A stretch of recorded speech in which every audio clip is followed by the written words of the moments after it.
Good evening mga masters, nagbabalik tayo dito sa ating shop sa Easy Airsofts. Yung next unit natin today kay Rowena Francisco, and this is going to Pasig.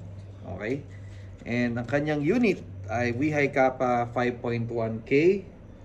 Ito po yung kanyang unit, full metal unit po ito mga bossing, mga master.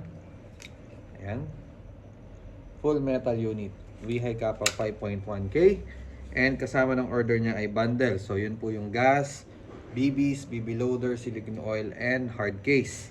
So subukan natin yung unit ni Bossing. Yan, meron na po yung BBs, nilagyan na po natin. So saan po ba naglalagay ng BBs? Hahatakin nyo lang po ito. Yan, tapos kung makikita nyo, dito sa pinakailalim niya, yan, sa bandang ibaba dito. Yan, dito. Dito siya maluwag. So, dyan po kayo maglalagay ng bala gamit yung reloader nyo. So, halimbawa, ganito. Ayan. Dito po kayo magpe-press. Tatapat nyo po yan. Ayan. Okay, ganon. Okay, nakita nyo. Ayan, pasok na natin. Tapos, paglalagay ng gas, bossing, dito po. So, kakargahan nyo lang. Shoot nyo lang siya sa nozzle. Okay, mga 3 seconds. Okay na po yan. Kasya na po yun sa isang full magazine. And syempre, dahil magko-chrono test tayo, gamit tayo ng eye protection. So, pagkasa, mga master, pull back, let go. So, this is full metal unit. So, firing.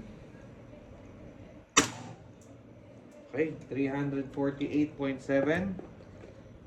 Kanyang FPS. Isa pa. 344.9. One more time. And 337.4. So, blowback test natin. Ano maigi?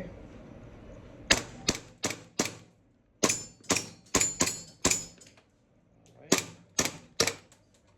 So, nabitin ng konti sa gas, pero natin.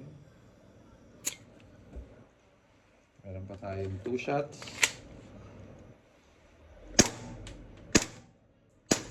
Okay, wala nang balalak yung slide. So, unang gagawin, release magazine. Press nyo to. Okay, release the slide, pull back. O kaya, i-release nyo po ito. And then, rest the trigger or hammer. So, yan lang po ang unit para kay Rowena Francisco. This is for Lala Move, delivery today, going to Pasig. So mga master, kung trip nyo yung gantong unit, mag-PM, mag-message na kayo dito sa aming page, Easy Airsofts.